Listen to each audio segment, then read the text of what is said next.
Welcome to another episode of Power the Network. This week, we've got a special opportunity. We're bringing in one of CBM's finest, Mr. Richard Durfee. He is a account manager in Oklahoma and Kansas on our communication team. He's been with us about 9 years now. It's been a great opportunity to watch him grow as a salesperson, and he really is one of the best. Let's get into our conversation with Richard. Richard, great to have you in studio today. Thank you so much for coming in. I mean, it's great to have one of our own, here on the podcast. What's it been, 9 years now that you've been with CBM? 9 years in June. 9 years in June. I can't believe it's been that long already. Time flies when you're having fun. When you're having fun, yeah. Absolutely. Before you came to CBM, you were running around building cell tower sites. Is that right? That is correct. Tell me a little bit, like, what drew you to CBM? Ironically, it was an unforeseen deal. I stepped out of what I was doing. I really wasn't doing anything at the time. My wife and I were working on building our restaurant and bar, and I really wasn't looking for another career at the moment. You're going to run a bar. Yeah, we were just going to run the bar, have a little fun, do that thing for a while. And ironically, one of one of our past coworkers from the utility side, his daughter reached out to me and was like, my dad's company is looking for workers. You should really apply. So I thought about it for a little bit, and I thought, let me look and see what this is. So I Googled CBM. Yeah. And the exact words to my wife was, oh, hell no. There's no way I'm qualified to do this. I mean, this is some pretty intense stuff. So my wife was like, what's it going to hurt? Reach out to him. So I called Bill Unruh, and he recommended I reach out to Brett Cooper, our newly appointed VP at that time. So I reached out to Brett, sent him my resume, and probably within 30 minutes, he called me. We need to meet. Yeah. So again, I talked to my wife, and I'm like, I don't know about this. And she's like, oh, no, you're going to meet these guys. Yeah. You're going to see what they have to say and what they have to offer. That's what I love about your wife. She'll pretty much tell you what you're going to do. 30 years later, I'm still going down the same road that she tells me to go down. So, but bless her heart, she looked everything over. So I met with Brett, and then he called me back and said, hey, we'd like to do another interview up in Kansas City. Sure. And one of the things that stood out to me, I walked in there and all the names on the wall, years of service. Yeah. I sit there and I look at it and I'm going, holy cow, these people never leave. Yeah. What kind of company is this? I mean, at that time we had people 20 some years, on and on. The least was just a couple years. So I'm sitting there thinking, if you have a company like that where the people are still around after 20 plus years and a majority of them, they must be doing something here. Yeah, there's something in that. There's something in that. I was fortunate enough to meet Brett again, and then met the president of the company, Marla. We went to lunch, and then after that, it was probably about a month went by, and I kind of figured they, probably made a decision in that. And I'll never forget it. I'm working on the bar. Yeah. I'm 40 feet up on scaffolding. Brett calls me back, and he's like, hey, what are you doing? Well, I'm happen to be doing some drywall. So he's like, you want to go to work? We're sending you an offer. Look it over, see what you think. And I still had apprehensions. I'm thinking, what is this kid from Oklahoma going to do for a company like this, right? A little bit, some of the things similar to what I used to do in my background, but some of the things completely different. I was not a salesman. Going in, that was my biggest apprehension. Yeah. So again, my wife, she sits down with me. We drew it out on paper, pros and cons. Old school. This is how you figure out a solution. That's how some of our decisions are made in our household. So pros and cons. She writes down the pros, we write down the cons. Well, of course, the pros outweigh the cons. And she looked at me and she says, you are going to be there at least 6 months to a year before you do anything. Yeah. And now we're going almost on 9 years. Yeah. So, but it was the draw. When I first looked into it, I thought there's no way that this is going to fit. Yeah. Well, we definitely saw a diamond in the rough, and I give Brett a lot of credit for finding you because, I mean, you're truly one of the best. And we're so glad to have you. One of the things probably as you're looking through that offer package, you noticed was our ESOP. The ESOP stood out. Yeah. What did that mean to you? Two things, I guess. What did that mean to you then as you were looking at, a possible new future? And what does it look like now that you've been here for almost a decade? When I very first looked at it, I had to actually look up what an actual ESOP was. And my wife and I, we sat there, Sharon and I sat there and talked about it. And she was like, do you put this in perspective? I was getting like 2% at the most with a match. So you're talking like way down here. And then when I really dug into it and seen what it actually was and what the contributing was at the end of the year, or the contribution at the end of the year, I was astonished. I was looking at that going, this is why nobody leaves. You take care of your people. They're happy.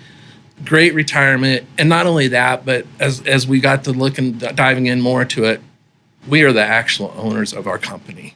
Yeah. We have our head figures, your VP, Marla, Brett, Tim Drake. But as a whole, there is nothing as far as in your territory that they don't really give you reign to run it like it's your own company. And that really stood out to me. That's one of my favorite things. We've always, we coin it as, your kingdom. We've had those jokes around the office before, but I mean, there's literally nothing that you can't do, in your world. It's like running your own business, and you've got that flexibility. That's one of the things I love most about the company. And as time went on, like the first year, I mean, I'd only been there 6 months, and the contribution at the end of that 6 months, I was shocked. I was literally shocked. So then the second year, the third year, but then as you get closer to that being vested, as we have the 6 year for being vested, it really sinks in, like that fourth and fifth year, because you're looking at that, and you've been here, 15 years now? Yeah, almost 16? 16. So for guys that have been there over that, being invested in that, it's huge. And if our younger guys coming in, we have some really great talent that has come on board that are, let's face it, they're still really, really young compared to us, right? Yeah. So if you look at those guys who are coming in, if they run with this the rest of their career and ride it to the full end, they are going to be in an unbelievable position. Yep. I mean, barring everything, from years to years, how it filters out. But looking at it now, I can't believe what an awesome deal it is. Right? Oh, absolutely. Yeah. The other thing, just for a perspective of the manufacturer, you take a family-owned business and you've got, one guy that runs the place, maybe his kid's working for him or whatever, but there's really, what's the plan? What's the legacy? How's that going to work? For us, it makes it real easy for, the leaders of the company to step over and retire and bring the next people forward. And it's really an easy transition for the manufacturers too, frankly. So there's some value, both ways when you get into that, but. Absolutely. And I look at it this way too, even though we are an employee owner, pretty much everything that goes on with our company affects each and every one of us. It affects our families and so on. So bringing the good principles to our manufacturers, not only our manufacturers, but also our customers. If we give them a great package and give them the honest package, as I call it, then it's a no-win for everybody. I mean, everybody is a winner, and it's no short-term stint. It's long-term. Yeah, we're always thinking long-term relationships. So for me, I was like, when I grew up, my dad was a salesman for Ditch Witch. I'd get to ride along with him in the summers, and we'd go, and I just saw, I just remember, he was just always having fun. His customers loved him, always joking around. Always top salesman. I think of his 20 years, I think he was, salesman of the year, probably 17 of those 20 years, untouchable. With that growing up, I just always knew I wanted to be in sales. But you said that scared you to death. It scared me to death. Well, how did you, because frankly, right now, you're one of our top producers. Scary, isn't it? It's scary. So tell me about that transition, and I think I know the answer, but tell everybody what. So what did it for me? because I hadn't been here very long. I came in, did a lot of service work in the beginning, helping, our service department and that. And then as I started transitioning more and more into sales, I traveled with you. Yep. I traveled, basically, you were one of the only ones I traveled with. My very first day, I traveled with Brett on the way up from Oklahoma back up to Kansas City to the office. But what stuck out in my mind is it wasn't like we were going to sell the stuff. We were going to see a buddy. We were going to go see a friend. And for me, that's when it just was like the light bulb went off, and it was like, if we treat these guys like they're our neighbor, like they're our cousin or buddy next door or somebody that's when it really hit me that it doesn't have to be. It ain't got to be hard. The high pressure sales, and that's what scared me to death coming in. Yeah. And now it's like, if you're not in sales and you think, people have the, typical used car salesman in their head, or real pushy, high pressure stuff, and really that's not what it is. That's one of the things I love most about my career here is I've met some incredible people, across the country that are friends now. And, there can be some dynamics within that when you're doing business with friends that can kind of, muddy the waters a little bit. But those relationships, I've watched you over the years and I mean, you've just mastered them. I just had it in my head that I didn't want to be a car salesman. Yeah. And it was always that thing. We've all probably been there when you walk off, let's face it, a car lot, and you're going, damn, that guy really got me. Yeah. I mean, he really snookered me, right? Yeah. I never wanted that. I never cared. My dad worked in a hardware store for probably about 16 years. And I always remember as a kid going in there, and it was always the little old lady come walking up there and ask him, excuse me, can you? And he'd be absolutely, what do you need? And then that always kind of stuck out in my mind as far as if you treat them like family, it's a lot better. You know what I mean? Like, don't try to promise them something you can't produce, right? Just be honest up front. You can't give them the moon, but you can darn sure try to get them close. So. Yeah. Well, and I think part of it is just caring. You may swindle somebody, not purposefully, but perspective is relative, right? So, my perspective on a situation might be different than yours, but perspective is reality. And over the years, there's been a dealer here that's went bad, but what I see when that happens is your heart. That if there's a customer situation, somebody's upset or we've screwed something up, the fact that you care shows me, frankly, everything we need to know. And unfortunately, sometimes it's out of our hands, whether it's a deadline didn't get met or something. But. Yep. What motivates you? What makes you get up in the morning? I mean, because I know you get up early. Get up early. What motivates me, I love sometimes when we have those challenges where people call us and they're like, you're my guy. Yeah. What can you do to help me remedy this situation that I'm in? This is where we're at. And I just really look forward to that. You never know what today, tomorrow, or even by Friday. Yeah, it could be something completely different. That's what's so dynamic about this job is it changes every minute, every day. Yeah. It's never cookie cutter. And that's kind of what motivates me. How do we drive the success that we need to make our business grow, but yet get up and do it every day? And I personally think it's just the relationships, going out and doing what we have to do to make our company succeed. Yeah. So not only for me, my family, your family, everybody involved in the CBM as well. So. Yeah. No, that's you hit the nail right on the head there for sure. The one thing you mentioned, when you first started and you come up and you traveled with me, that's the one thing that makes us unique where, because of the ESOP, frankly, we're able to use our assets. We're not stuck in a given role. We can take our expertise from one area to another and really help each other out. And I think everybody grows from that. We've got some new folks. What are you doing to mentor those new folks in your group to, kind of nudge them along, help them learn? Ironically, I think it was you and I, we were we were at a show somewhere and we were talking about it. And then all of a sudden it hit me that, damn, I am one of the old guys. Yeah. I've been here long enough that we've got so many new faces. Yeah. And you and I were discussing it. And I'm like, oh boy, that's kind of a scary thought, right? The guy that came in that didn't know anything. But we've got guys that come in, and I think we have just across the board, we have just some of the most amazing people, all different varieties, for everybody, where their background is, where they came from, what they did before. And some of these new guys, I love the fact that we can kind of take that mold, as you will, that lump of clay, and kind of help them along. Yeah. Because as I stated earlier, if we can get them thinking and working now, their future is unlimited.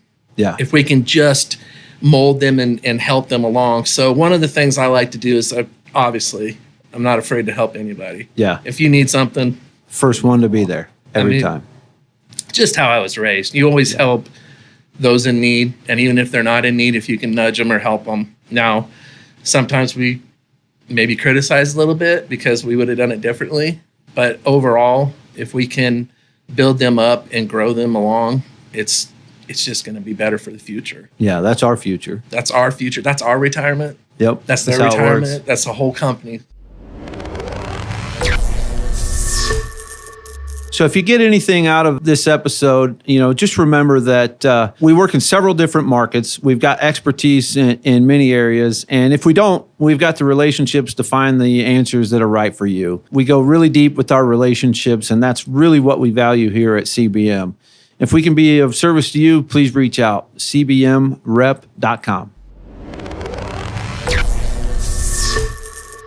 Give me a little more definition then. So what would be your message to some of the newer folks? And keep in mind, we've got guys that have been here, 3 years or longer, and we're still calling them new, but it takes time to develop, frankly. But what's your message to them? My message to them would be, don't be afraid to reach out to your coworkers, obviously. If you feel like you have never be afraid to ask a question. Yeah. I was always brought up that there really isn't any silly question. Well, there might be a silly question, but always don't be afraid to ask the question. So my encouragement to them would be is to reach out to their peers and their other coworkers, ask for that guidance if they're struggling with anything, and basically the whole balancing of everything. I mean, let's face it, when you have multiple lines, you're doing multiple things. So when you've got different factory responsibilities, just make sure that if you're not certain of what needs to be done, don't be afraid to ask. That's certainly one of our biggest challenges as a rep is, we've got multiple companies that we work for. They all want our mind share. How do you balance that time and devote, everything you can to each one of those manufacturers? Time management. Have a focus every day. Try to plan out your day, and not even just that day, but I typically try to do a two weeks or more on my calendar. It just helps me, because if you don't prepare, then you're going to get blindsided. So if they take a little bit, 10 minutes of preparation can save you hours in the long run, because one of the things I learned from you when I started, when we go into a customer and stuff, when you're taking your notes, you're just simply asking them. You already have a predetermined on what to talk about on the lines to cover, make sure all the lines are covered. And that stuff like that, if they can pick up on the little things, then it'll help them in the long run. Sell the whole package, basically. Yeah, for sure. Planning is critical. If you're walking into a customer and you don't know why you're there, then frankly, you're wasting your time and their time. Absolutely. And I think that's why salespeople get kind of a bad rap a lot of times, is because, frankly, you're just wasting their time. People are so busy these days, they don't want you just, showing up to show up. What's the agenda? What can we help with?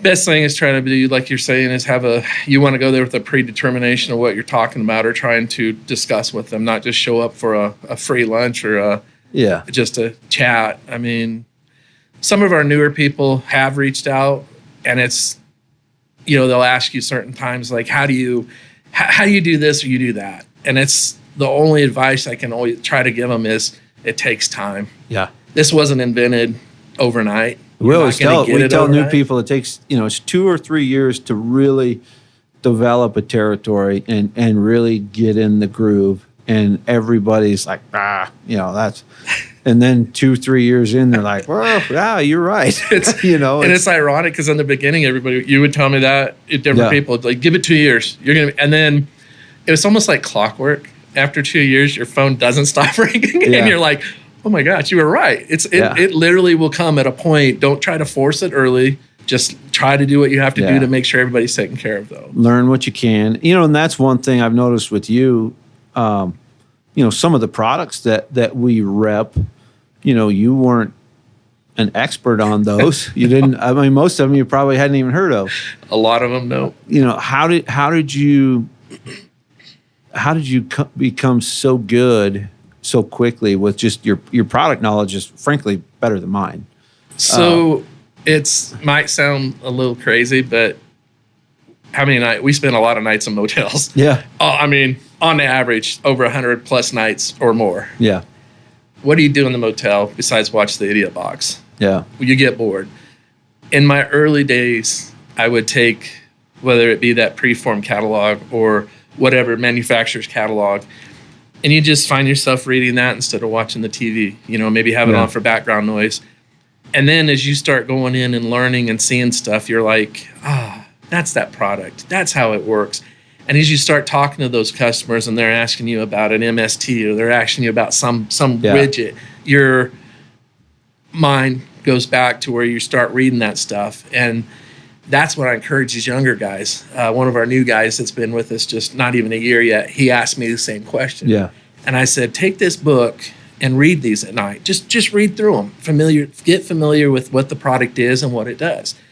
And pretty soon you'll see it in real life. And then you kind of learn from error, basically. Yeah. So that's kind of how I picked up on some of that. And one thing I would say too is don't be afraid to ask the customer.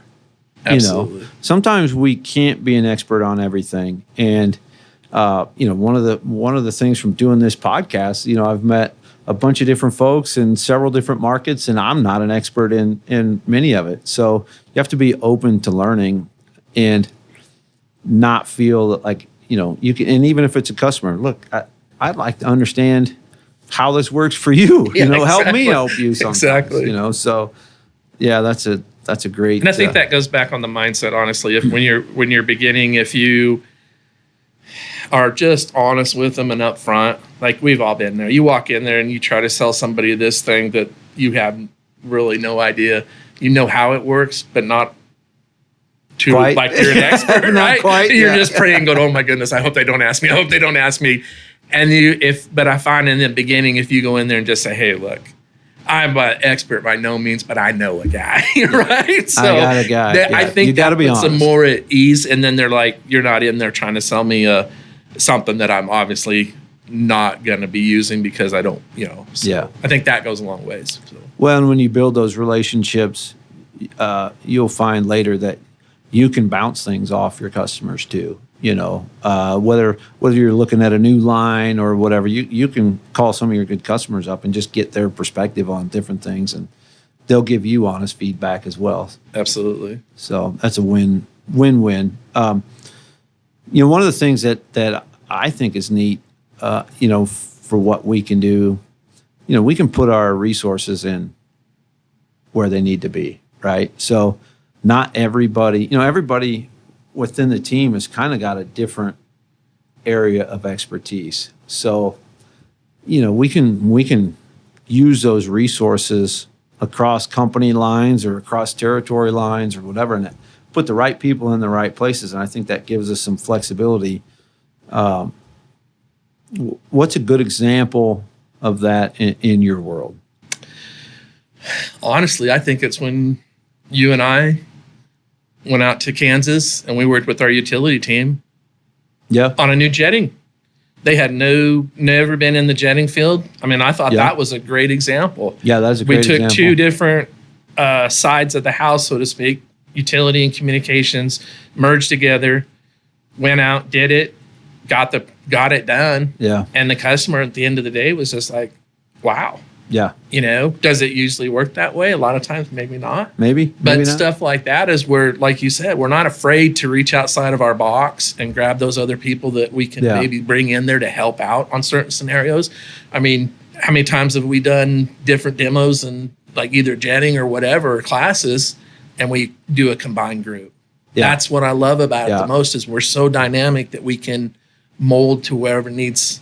And I think we're really starting to kind of tear down the silos a little bit. I mean, just last week, you were working on a deal in cahoots with one of our utility guys, and it's great to see that collaboration. Like I said, not everybody's an expert on everything, so we can put our resources where they need to be.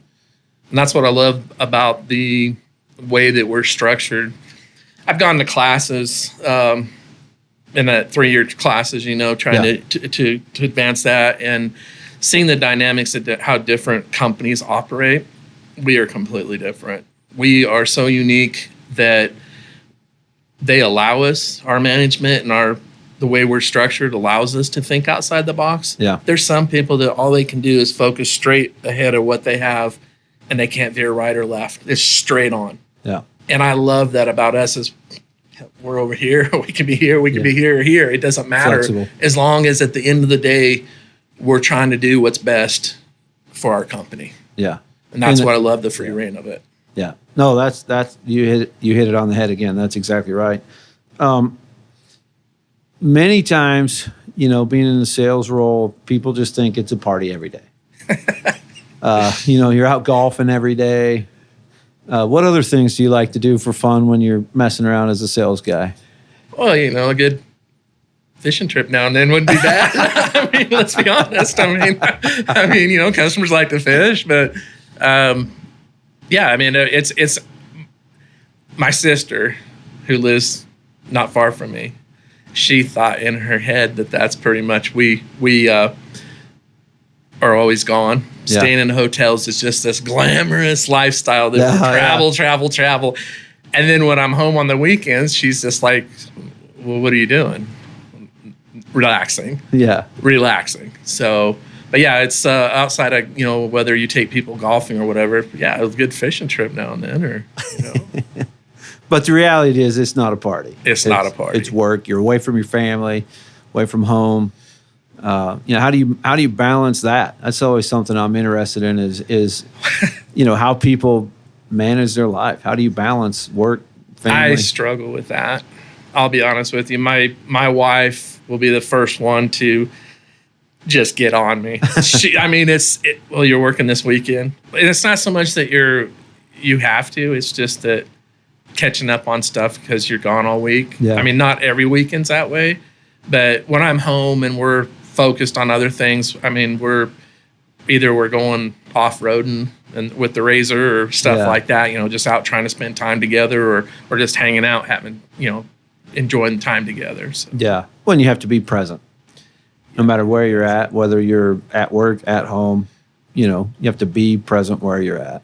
Exactly. What do you love most about the job? What do I love most about the job? Besides our ESOP, I love the people. Yeah. I think we have, hands down, just some of the best people I've ever been involved with. I mean, we've all had those jobs where you just dread going, crap, it's Monday. When we have company events, it's like a little mini reunion, so to speak. Yeah. Look at our ESOP summer party, our party in the park. Yeah. That's one of the funnest things I look forward to. I mean, that to me is just fun. We do the games, with the cornhole and everything, and then the barbecue. It's just nice to get together and see everybody. And when we get together at the middle of the year and end of the year, it's just almost like you're seeing that extended family. Well, it's nice to, because, you're like I was, remote, work from home, not really tied to the office very often, occasional trip in for this and that. But it is nice to have that where you feel like part of the group. When you're off in your own little world for so long, you kind of lose sight of that. So I think it's important that we do that to kind of connect our outside folks back into the company. Absolutely. I like that. I like that too. Did you have any mentors? Yeah. I mean, there's a couple when I first came here, I mean, obviously Brett, he was a big part of my success. Yeah. You as well, because I picked up stuff from you, traveling with you that few times and weeks in here and there. But what about before CBM? before CBM, who really paved the way for you? Who put you in the right direction? probably my wife. When I met my wife, she'll put you in the right direction. when I met my wife, I was, hey, let's go drink everything and, just crazy, right? Let's start partying on Friday and not quit till we gotta go to work on Monday type thing. Yeah. When I met my wife, she changed me a lot. I mean, for the best, right? And I'll give her the credit because she put me in that mindset of work now because there's going to be a later when you need it. Yeah. Save today for tomorrow. Yeah. And she's probably one of the biggest ones. I mean, she really, everything to my success for no matter what I've done over my years, always stood behind me, always, had my back, but coached me along that way. So well, that's great. Well, that's a big shout out to Sharon. Yeah. Thank you, Sharon. Thank you for pushing him to CBM. We appreciate it. But no, that's important. I know, when I started, similar deal. Larry Robinson was the president, or I guess he was the vice president of the communications group at the time. And he reached out to me. I met him for dinner. He was in Ames, close to home. I met him for dinner. And then what stuck out to me is when he had me come down to Kansas City for an interview, he insisted that my wife come along. And so, they take me down in the basement. I'm going through testing and they're running me through the ringer. And the whole time they're just wheeling Sarah around the office and showing her how great it is, but it really, and it makes sense now because if you're going to be on the road and, frankly, trusted to do what you got to do day in and day out, you've got to have that support system at home. You do. Or it's not going to work. For years, I worked with guys on the road that wasn't that way. Yeah. And you knew the ones that would make it and the ones that weren't going to make it because if they weren't happy at home, there was chances that they didn't make it, like a week, 2 weeks, month, and so on. So. Yeah. But I would agree with that. If you don't have that structure at home and that stability, it doesn't matter what you go out and do. As long as when you go home, if it's just miserable or you don't enjoy what you're doing, it's not worth it. Yeah. As much time as we're on the road. So yeah, you got to have that support. So that's a great answer. It surprises me a little bit, but it doesn't surprise me if that makes any sense. I mean, my dad was a good one too. I mean, my dad, he did a lot of things growing up, as I was growing up in different jobs and that, but he always taught me no matter what, still you don't get out of life unless you put in for it. Whatever you put into it, what you're going to get out. Yeah. So if you don't try, obviously you're not going to go anywhere. You reap what you sow. Absolutely. Yeah. And that really stuck with me growing up, so. What's one thing you'd like to see different at the company? Well, a company jet would be great. I mean, I'm just throwing it out there, but I mean, let's face it. I mean, no. Yeah, we'll see what we can do there. One of the things, I mean, again, we're structured so differently that I don't feel like you can never walk into the president's office and sit down and say, how you doing? Or how's it going? Or where are we at? Yeah. Because they're always willing to share that with you, that there's no hidden mirrors or smoke and mirrors when it comes to that kind of stuff. And that's why we're so different. Yeah. I'd be a hard one. I don't know. Well, it seems like you were just in the office the other day chirping about something, but maybe I was actually, yes. So. No, that's great. I think, obviously, we're very proud of our company. We're very proud of you. Sitting back on the sidelines and watching you develop over the last 9 years it's been great. And I cherish our relationship. I think we're, it's family to me too. And I love that about you. And I think you have that same level of respect for your customers. What would you say to your customers? Like, what would be your message to them? King of Oklahoma, speaking to all the telcos out there. Just how much I enjoy doing business with them. I mean, they have options of where they want to do their business and stuff like that. Yeah. But it's just the fact that building those relationships take time. And let's face it, I mean, some of the customers, you go to see them and it's, what their kids are doing or where they're at in school or what they're doing for sports and so on. That doesn't come just for everybody, right? Yeah. I think it takes time to grow those relationships, but I like to let them know that we're not in it for the short term. Yeah. I'm looking at 20 years down the road, Yeah, whoever my be successor is. You know what I mean? Yeah. We want to build that up for these young guys that are coming in our group so that they have this success because of the relationships we're building now and going forward. That's the one thing I try to stress to them is I don't want to just, hey, thank you for the PO and let's move on. Yeah. No, let's work on this for the next 15 or 20 years as long as our run is here together. So yeah. That's one thing. No, I totally agree. It's going to be, it's your picture on the wall that's got the 30 years. Oh my goodness, isn't that scary how we're just sliding up? I mean, it's a shocker. Yeah. So for those of you that haven't been to our office before, when you walk in, right there across from the front desk, we've got a display. Every employee in the company's got their picture. It's actually in order of, service, years of service. And everybody takes that very serious, like where their position is on the actual wall. And if you were to maybe move a picture, you'll get your hand slapped. So that's for sure. But it's, it shows a lot about the people that we have and how much they care.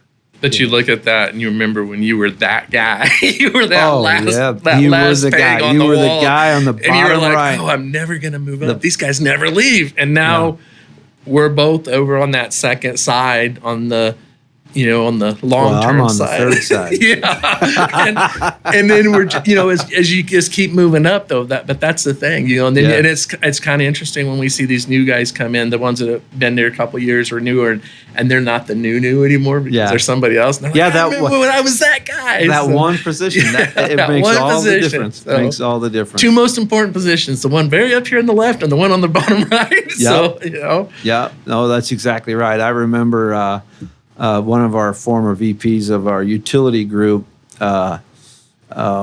Larry, back in the day when he was the president, I was that guy on the bottom right, and he was up on the top left, and he defined us as the bookends that keep the rest of the company together, and I think it's still that way, So you kind of nailed that one too. So I would agree. It's and that's like I said, that was one of the things when I very first walked into our old office, and very first time walking in and seeing that wall of fame and the years of service, and just thinking, and then as we got hired and thinking, oh man, it's going to be forever before I'm all the way up here. And then as time goes on, you're like, wow, you're moving quite along in our journey. So yeah, no, that's great. Well. I can't thank you enough. I know you got some traveling to do yet today and a long road ahead of you. I do too. It's the life we live. But, I love you like a brother. We're so proud of you, what you've done here. And I appreciate it. And just can't thank you enough for everything you do. I always look forward to the opportunities I have to spend with Richard. He truly is one of the best. He would literally give you the shirt off his back if he thought it would help. He's just that kind of a guy. He's real special, and we're proud to have him on our team. I think he really highlights what we do here at CBM, and hopefully you've all got an opportunity to get to know him a little bit better. Once again, I'll remind you that if you're looking for representation here in the Midwest, we've got a great team. I think Richard defined that well. Reach out to us here at CBM at cbmrep.com.